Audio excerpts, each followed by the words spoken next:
Professor Catherine Flick, and I'm here to give the best lecture of 2024. This lecture is called The Ethics of Faffing About in Open World RPGs, or is it okay to just go hang out on a beach with Tash when you're in the middle of saving the world? So I think it's really important that, when you go on adventures, when I was sort of thinking about this lecture, I went to PowerPoint, as you do, and I found the most generic PowerPoint slide thing that you can find to actually set this up, and it's like one called Adventures or something like that, and it had a whole slide that's called Find Your Fun. And I thought, you know what, this is actually what you do in open world RPGs. You go fishing, you go exploring, you hang out with your party members, and sometimes you do some boat stuff. So I think this is a good place to start really with this lecture. But what are you supposed to be doing really? It's not going and doing those things really. Oh, well, maybe it is, but actually really you're supposed to be kind of saving the world. I mean, in Dragon Age, or the latest Dragon Age, you literally just messed up a ritual that let 2 corrupted gods out of magic prison, and now they're running around and killing lots of people and destroying the world. That can't be good. Maybe not the best environment to go and sit on the beach and chill out for a bit when you're kind of in charge of all of this sort of thing, right? I mean, instead, what you could be doing is finding all the chests and solving all the weird elven puzzle lasers. You can even go and pet all the animals. You can flirt with your party members and maybe start a romance with them. You can find all the candle hops, owls, and statues and things like that. And you can do some random weird side quests with player characters, including hanging out on the beach with Tash, or like going and picking flowers with Emmerich, or any number of things like training griffins. Who has time for that? They're like really, really time consuming, right? So this is all the sort of stuff you could be doing if you're not out saving the world, but let's go do that in the game, right? In Skyrim, you don't really want to be leaving this guy running around burning cities and things like that. There's also like a civil war going on, and you don't really want to have to deal with any of that. So why don't you just go off and harvest some things, clear out some vampire lairs, dragon crypts, that sort of stuff, hunt some dragons, faff about with all the factions, become like a thief or something like that, mess about with Daedric princes, you could build a house, you can decorate it. I've got my Skyrim house is just mwah. And you can just, pinch people's sweet rolls while you're at it as well. Like, that's just something you can just do, So, in The Witcher 3 Wild Hunt, you could be going out and saving your adopted kid from this guy so he doesn't use her blood to open gates to other worlds, or you could take on monster contracts, you could clear out villages of monsters, you could find treasure, you can go swimming, you can pick herbs, you can help find the little old lady's frying pan, and you can sort out all the question marks on the map. Seriously, how many bloody question marks are there? So, what's going on here? So drama usually requires some sort of conflict. There's a certain pace in games where you have this activity versus when you're sitting in front of a film and you're watching a passive film. And so there's an extra sense of agency in a game.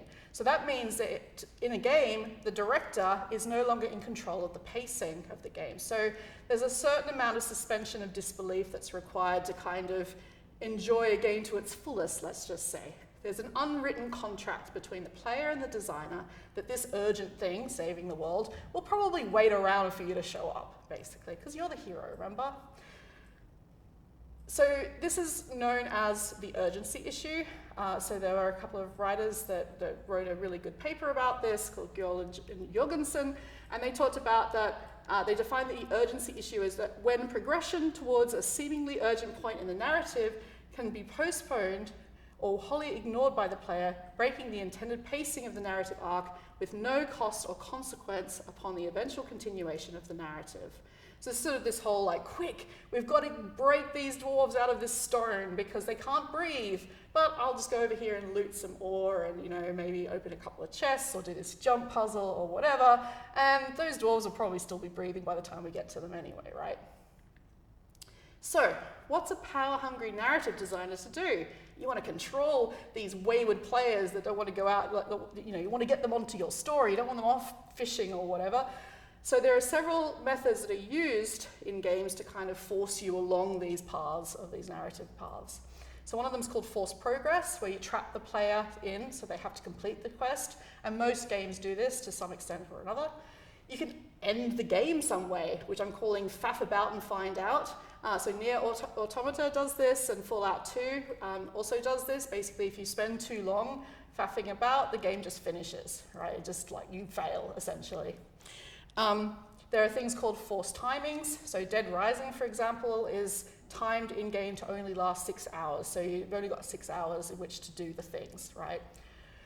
Or there are some in-game reasons to allow faffing about. So for example, in Dragon Age the Veilguard, factions need strength, party members need to sort their personal issues out so they can focus on the final fight, etc., etc. In Witcher 3, you have this kind of bolstering allies thing where you have to run around and make sure all your allies are happy before you go on to the next part of the main quest. And my favorite is basically please just don't put jump puzzles on the way to a final boss while half the team is holding back the bad guys. Please, narrative designers, it really makes me feel really bad when I'm like, there's a really shiny quest there, but like people are dying over here. I need to get to the dying people. It's very awkward, and I feel really bad about having to go and do, a fun little jump puzzle quest as quickly as possible while the music's going. Very scary. So, is it actually ethical to faff about? So I'm an ethicist, and this makes me think about how we engage with the world around us, right? So when we think about ethics in games, there's what we call ethics of games. So this is like the ethics of playing games. So this is the meta level stuff, like the game design, cheating, pay to win, monetization, and things like that. All of these things that affect the actual game itself. And basically, then there's ethics in games, so there are ethical expectations within games. So for example, a certain faction might not like you if you do things like kill all their members, for example. It's how a character responds to things. And in some games this is very obvious. For example, in many BioWare games where it's sort of, you've got like Mass Effect's very obvious with Paragon Renegade, and Knights of the Old Republic, sort of games where you have like the good versus evil, right? Sith versus Jedi. These sorts of things are very obvious, right? How your behavior is going to change how people respond to you. In some games it's less obvious. So in The Witcher 3, for example, you don't really know how people are responding to you. There's no real feedback about that until much later in the game, where you see the decisions that you made kind of play out. And the latest Dragon Age is a little bit like that as well, where it tells you exactly why something happens. In a little pop-up box, it will say, so-and-so remembered this, and therefore this is why they're doing that. And it's like, in some ways it kind of breaks the narrative for me, but it's one way to do things. So if we think about the ethics of games in terms of faffing about, then yeah, sure, go for it. Like, the game's just going to wait for you. The narrative was designed that way. They're not just, for most games, they're not going to just stop the game and everybody loses because the hero didn't get to the thing in time. If it's really important, though, they will let you know, and that's the faff about and find out. So if you do faff about, you will find out, right? But they do signpost that usually quite strongly to you. And I'd really like to see a good game where, there's many games in the world that I've never played, but I would like to see a good game where faffing about and finding out made you actually decide whether you were going to go for the jump puzzle versus go for the, beating the big bad, right? So stuff like that, actually making those sorts of decisions in terms of the ethics of games as opposed to the ethics in games. That would be really cool to see.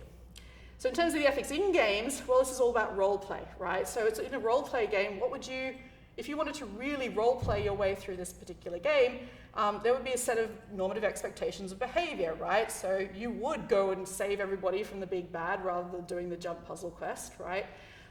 It's a fairly obvious decision if you're going to be really strongly role-playing that character. The thing is, though, we tend to not do that unless we want to have a particular play style that we're going for, right? So normally we do a bit of a cross between the two.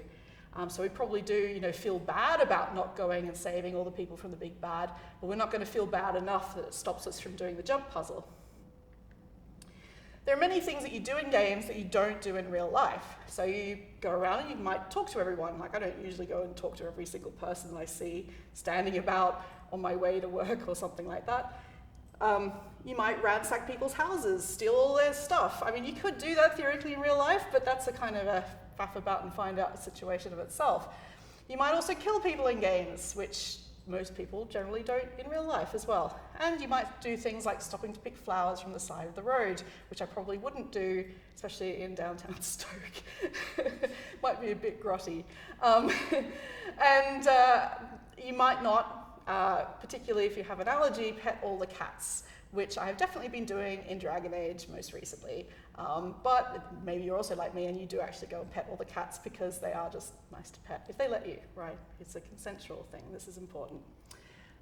So there are many things that you do in games that you don't do in real life. So the most important thing is when you're playing a game, find your own fun, right?